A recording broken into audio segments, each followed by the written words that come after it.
ഈ കോവിഡും കീമോയും എല്ലാം ഒരുമിച്ച് വന്നു എന്ന് പറഞ്ഞല്ലോ. എന്തെങ്കിലും ആരെങ്കിലും സഹായിച്ചിട്ടുണ്ടോ ആ സമയത്ത്?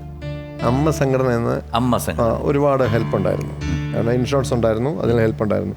പക്ഷെ എനിക്ക് എടുത്തു പറയത്തക്ക കാര്യം എന്ന് വെച്ചാൽ, ഞാൻ ഹോസ്പിറ്റലിൽ കിടന്നപ്പോൾ എന്നെ അവിടെ വന്നിട്ട് ഒരു ആക്ടർ എന്ന രീതിയിൽ ഒരുപാട് പേര് വന്ന് സഹായം. അവിടെ ജഗുസ്വാമിയുണ്ട്, ചൗധരി, മിസ്സസ് ചൗധരി, പുള്ളിക്കാരത്തി വന്ന് എല്ലാം ചെയ്യുന്നുണ്ട്. അപ്പോൾ എന്നോട് പറഞ്ഞു, ഇന്നപോലെ എന്ത് സഹായം ചെയ്തു കൊടുക്കണം, എല്ലാ കാര്യത്തിനും കൂടെ ഉണ്ടാവണം, സാമ്പത്തികമായിട്ടൊന്നും അവനോട് ചോദിക്കരുത്, എന്തെങ്കിലും ആവശ്യമുണ്ടെങ്കിൽ എന്നെ ഇൻഫോം ചെയ്യണമെന്ന് ഒരാൾ വിളിച്ച് പറഞ്ഞിട്ടുണ്ട്. മറ്റാരുമല്ല, സുരേഷ് ഗോപിയാണ്. ശരി, പറഞ്ഞു. ഞാൻ ഓർത്ത് ഈ എങ്ങനെ സുരേഷ് ചേട്ടനും ഞാനുമായിട്ട് സത്യം പറഞ്ഞ അദ്ദേഹത്തിൻ്റെ നമ്പർ പോലും ആ സമയത്ത് എൻ്റെ കയ്യിലില്ല, ഞാൻ വിളിക്കാറുമില്ല.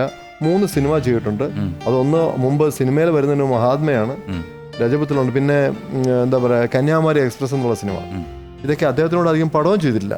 ഞാൻ ഏറ്റവും കൂടുതൽ പടങ്ങൾ ചെയ്തിരിക്കുന്നത് ദിലീപേട്ടനോട്, മമ്മൂക്കയുടെ കൂടെയും പിന്നെ ലാലേട്ടൻ്റെ കൂടെ 3 പടം ചെയ്തിട്ടുണ്ട്. അല്ല, പക്ഷേ സുരേഷ് ചേട്ടൻ്റെ കൂടെ എന്താ പറയുക ഒരു കന്യാകുമാരി എക്സ്പ്രസ് എന്നുള്ള സിനിമ മാത്രമേ ചെയ്തിട്ടുള്ളൂ. ഞാനുമായിട്ട് യാതൊരുവിധ ബന്ധവുമില്ല, ഫോണിൽ കൂടെ സംസാരിച്ചിട്ടില്ല, ഒന്നുമില്ല. ഇദ്ദേഹം വിളിച്ചിട്ട് എല്ലാ സഹായം ചെയ്തു കൊടുക്കണം, എന്തെങ്കിലും പൈസയ്ക്ക് ആവശ്യമുണ്ടെങ്കിൽ എന്നെ അറിയിക്കണം എന്നൊക്കെ പറഞ്ഞു വെച്ചെന്ന് പറഞ്ഞു. ഞാൻ പറഞ്ഞു, എടാ ഇത് എങ്ങനെ ഇതായ അറിഞ്ഞു? അത് കഴിഞ്ഞിട്ട് ഞാൻ 2-3 പ്രാവശ്യം നമ്പർ മാറുന്നുണ്ട്, വിളിച്ചത് താങ്ക്സ് പറയാൻ വേണ്ടി ഞാൻ വിളിച്ചിട്ട്, ഇനി പുള്ളി ഞാൻ എന്നിട്ട് ചൗധരിയോട് ചോദിച്ചു, ഈ സുരേഷ് ഗോപി തന്നെയാണോ വിളിച്ചത്, ഇനി പറ്റിക്കാൻ വേറെ വല്ലതും വിളിച്ചോ? പിന്നെ അദ്ദേഹം ഇവിടെ എല്ലാവരും വിളിച്ച് പറയുന്നതല്ലേ, ഹോസ്പിറ്റലായെന്ന് അറിഞ്ഞപ്പോൾ തന്നെ എന്നെ വിളിച്ച് പറഞ്ഞിരുന്നു എന്ന് പറഞ്ഞു. ഞാൻ കഴിഞ്ഞ ദിവസം അമ്മയുടെ മീറ്റിങ്ങിൽ വെച്ച് കണ്ടപ്പോഴത്തേക്ക് സുരേഷ് ചേട്ടൻ വന്നു.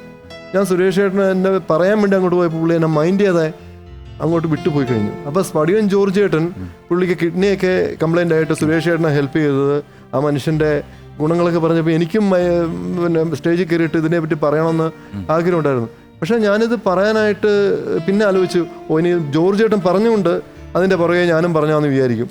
അതുകൊണ്ട് ഞാനത്, പക്ഷേ ഒരു താങ്ക്സ് പറയാൻ ഉള്ള അവസരം പോലും പുള്ളി തരാതെ, എൻ്റെ നേരെ പോലും നോക്കാതെ പുള്ളി അങ്ങ് ടെസ്റ്റ് ചെയ്ത് പോയി.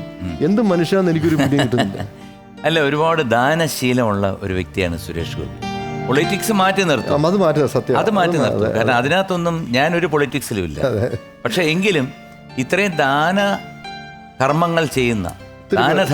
കർമ്മങ്ങൾ ചെയ്യുന്ന ഒരു സുരേഷ് ഗോപിയെ പോലെ ഒരു വ്യക്തി നമുക്ക് നമ്മുടെ സിനിമാ ഫീൽഡിൽ വന്ന് നമ്മുടെ അഭിമാനമാണ്. സത്യം പറഞ്ഞ അഭിമാനമാണ്. ആ ജോർജ് ചേട്ടൻ അവിടെ വന്നിട്ട് കരഞ്ഞ് പറയണ കേട്ടപ്പോൾ സത്യം പറഞ്ഞ രോമാഞ്ചം ഉണ്ടായിപ്പോയി. കാര്യം എന്ന് പറഞ്ഞാൽ അപ്പം ഞാൻ എൻ്റെ അനുഭവം വെച്ച് ശരിയാണ്, ഞാനുമായിട്ട് ഒരു ബന്ധമില്ല. അദ്ദേഹം ഇപ്പം എന്നെ വിളിച്ച് പറഞ്ഞില്ലെങ്കിലും എൻ്റെ കാര്യങ്ങളൊക്കെ നടന്നു പോകും.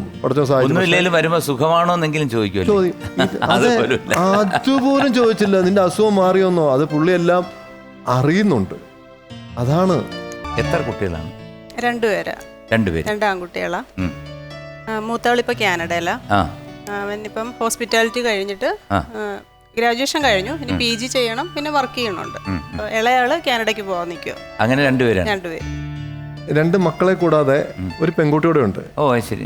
പക്ഷെ ആ പെൺകുട്ടിയെ, ആ മോളെ ഞങ്ങൾ ഇതുവരെ കണ്ടിട്ടില്ല. ഇല്ല.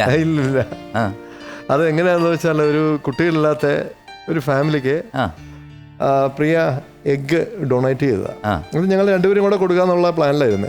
പിന്നെ ഞാൻ അതിൽ നിന്ന് പിന്മാറി. കാര്യം എന്ന് വെച്ചാൽ, ഒരു ഹസ്ബൻഡ് സമ്മതിക്കില്ല സ്വന്തം ഭാര്യയുടെ എഗ്ഗ് എടുത്തിട്ട് വേറൊരു ആണിൻ്റെ സമനുമായിട്ട് യോജിപ്പിച്ചൊരു കുഞ്ഞിനെ എന്നിട്ട് അങ്ങ് കൊടുത്ത് അവരുടെ യൂട്രസിൽ ഡെപ്പോസിറ്റ് ചെയ്യാൻ ഒരു ഹസ്ബൻഡ് സമ്മതിക്കില്ല. പക്ഷെ എവിടെയാണെന്നും അറിഞ്ഞൂടാ. അറിയാം, പക്ഷെ നമ്മൾ അവിടെ ഇത് പറയുന്നത് ശരിയല്ല. പക്ഷെ അതിൻ്റെ കുഞ്ഞു മോളുടെ അവൾ പ്രസവിക്കുന്നതെന്ന് തൊട്ട്, പക്ഷെ അവർ ഇത് കഴിഞ്ഞിട്ട് അവർ നമ്മളോട് ചെറിയൊരു കള്ളം പറഞ്ഞിട്ടുണ്ടോ. അവരുടെ ചികിത്സയുടെ ഭാഗമായിട്ട് അവരെല്ലാവരും, അവരുടെ അമ്മ, ആ കുട്ടി, അവരുടെ ഹസ്ബൻഡ് എല്ലാം ഞങ്ങളുടെ വീട്ടിൽ തന്നെയാണ് താമസിച്ചത്. അപ്പോൾ നമ്മളുടെ അടുത്ത് തന്നെയാണ് ഹോസ്പിറ്റലിൽ ട്രീറ്റ് ചെയ്യേണ്ടത്. അപ്പോൾ അവർ ട്രീറ്റ്മെൻറ്റിൻ്റെ ഭാഗമായിട്ട് വീട്ടിൽ വന്ന് ഇങ്ങനെ ബ്രേക്ക്ഫാസ്റ്റ് കഴിച്ചുകൊണ്ടിരുന്നപ്പം അവർ പറഞ്ഞു, ഇങ്ങനെ ആരെങ്കിലും ഒന്ന് ഡൊണേറ്റ് ചെയ്തിരുന്നെങ്കിൽ ഒരു കുട്ടി ആയേനെന്ന് പറഞ്ഞു. ഒരുപാട് പേരെ അവർ ശ്രമിച്ചു. ഒരുപാട് പേരെ ശ്രമിച്ചപ്പോഴത്തേക്ക് ആരും പറ്റുന്നില്ല. വരുന്നതൊക്കെ ഒരു ഇതാണ്, അവർക്ക് ടേസ്റ്റ് പിടിക്കുന്നില്ല. അപ്പം ഞാനിങ്ങനെ ഫുഡ് കഴിച്ചിട്ട് പറഞ്ഞു, നമുക്കൊരു കുഞ്ഞിനെ കൊടുത്താലോ ഇവർക്ക് എന്ന് ഞാനിങ്ങനെ പറഞ്ഞപ്പോഴത്തേക്ക് പെട്ടെന്ന് ആ ലേഡി അവിടെ നിന്ന് കരഞ്ഞോണ്ട് നേരെ അകത്തേക്ക് ഓടി. കാരണം അവർ നമ്മളോട് ചോദിക്കണം എന്ന് ആഗ്രഹിച്ച സാധനം ഞാനങ്ങ് പറഞ്ഞു. അത് ദൈവമായിട്ട് തന്നെ ചോദിപ്പിച്ചാണ്, അങ്ങനെയാണെന്ന് പറഞ്ഞു. എന്ത് കുട്ടിയാണ്? പെൺകുട്ടിയാണ്. 10 വയസ്സ് കഴിഞ്ഞു. 10 വയസ്സ് കഴിഞ്ഞിട്ടുണ്ടോ? ഞങ്ങൾ കണ്ടിട്ടില്ല ഇതുവരെ. കണ്ടിട്ടില്ല. അവർക്ക് അങ്ങനെ കുട്ടിയായി എല്ലാം ആയി കഴിഞ്ഞപ്പോഴത്തേക്ക് അവർ ഞങ്ങളുടെ കയ്യിൽ നിന്ന് പോവുക ചെയ്തത്. പോയി ഞങ്ങളെ ഇനി കാണാൻ വരരുത്, ഞങ്ങളുടെ FB അക്കൗണ്ട്, ഇൻസ്റ്റ അക്കൗണ്ട് എല്ലാം അവർ കട്ട് ചെയ്തു. അയ്യോ. കട്ട് ചെയ്ത് അവർ പറഞ്ഞത് അങ്ങനെയല്ല, ഒരു മോൾ ഉണ്ടായി കഴിഞ്ഞാൽ നമ്മുടെ മോളായിട്ട് ഇവള് വളരുമെന്നൊക്കെ പറഞ്ഞിട്ടുള്ള ഇതൊക്കെയാണ്. പക്ഷെ എനിക്ക് അന്നേ അറിയാം ഇതൊരു പ്രാക്ടിക്കൽ വശമല്ല, പോയേ പറ്റുള്ളൂ. പക്ഷെ അവര് പിന്നെ ആ കാര്യസാധ്യത്തിന് വേണ്ടി മാത്രമാണ് നമ്മളുടെ കൂടെ കൂടിയെന്നുള്ളത് പറയുമ്പം, പക്ഷെ നമ്മൾ ആ കുട്ടിയുടെ വളർച്ച പിന്നെ ഒരു ആയിക്കോട്ടെ നമ്മൾ അതാണ് അത്രേ ഉള്ളൂ. അത് ഞങ്ങൾ കുഞ്ഞിലെ തൊട്ട് ഞങ്ങൾ ഓരോ ഫോട്ടോ അവരുടെ ബന്ധുക്കാർ തന്നെ നമുക്ക് അയച്ചു തരുമ്പോൾ ഓരോ വളർച്ചയും കാണാനൊക്കെ എങ്ങനെയുണ്ട്. മിടിക്കുക. പ്രിയയെ ആരുടെ ചായയാണ്? രണ്ടുപേരുടെയും, അദ്ദേഹത്തിന്റെ ചായ ഉണ്ട്, പ്രിയയുടെ ഉണ്ട്, രണ്ടുപേരുടെയും. നല്ല മോളാ, ഭയങ്കര സന്തോഷമായി കാണാൻ ഫോട്ടോസൊക്കെ കാണുമ്പം. ഭയങ്കര വലിയ മനസ്സിന്റെ ഉടമ കൂടെയാണ്.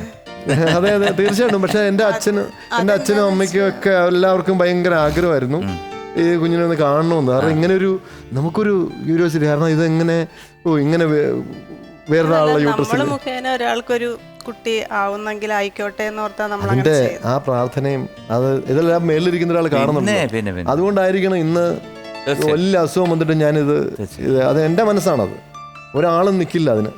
അത് ഏതായാലും ദൈവത്തിന്റെ അനുഗ്രഹം എനിക്കുണ്ട്. ഈ ചികിത്സയുടെ ഭാഗമായിട്ട് തന്നെ എനിക്ക് കുറെ ഇഞ്ചക്ഷൻ എടുക്കേണ്ടി വന്നായിരുന്നു. അവൾക്ക് അവള് തളർന്നു പോയി കളഞ്ഞു ഇടയ്ക്ക്. എനിക്ക് ഭയങ്കര ക്ഷീണമായി പോയി. അപ്പൊ അതിലൂടെ എനിക്ക് കൂടുതൽ വെയിറ്റ് വെച്ചു, തടി വെച്ചു.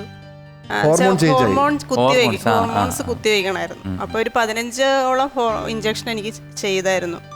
അപ്പൊ അതോടെ എന്റെ ബോഡി ഇതായി, തടി വെച്ചു. പിന്നെ ഞാൻ കഷ്ടപ്പെട്ട് വർക്കൗട്ട് ഒരു 2-3 ആഴ്ചയോളം ബെഡിൽ തന്നെ ആയിരുന്നു. കാരണം അനങ്ങാൻ പറ്റാത്ത രീതിയിൽ എന്തൊക്കെയോ ബുദ്ധിമുട്ടുകൾ, ഉറക്കമില്ലായ്മ. എന്തായാലും അതിന്റെ ഇടയിൽ ഒരു ചതിയും കൂടെ ഉണ്ട് അല്ലേ?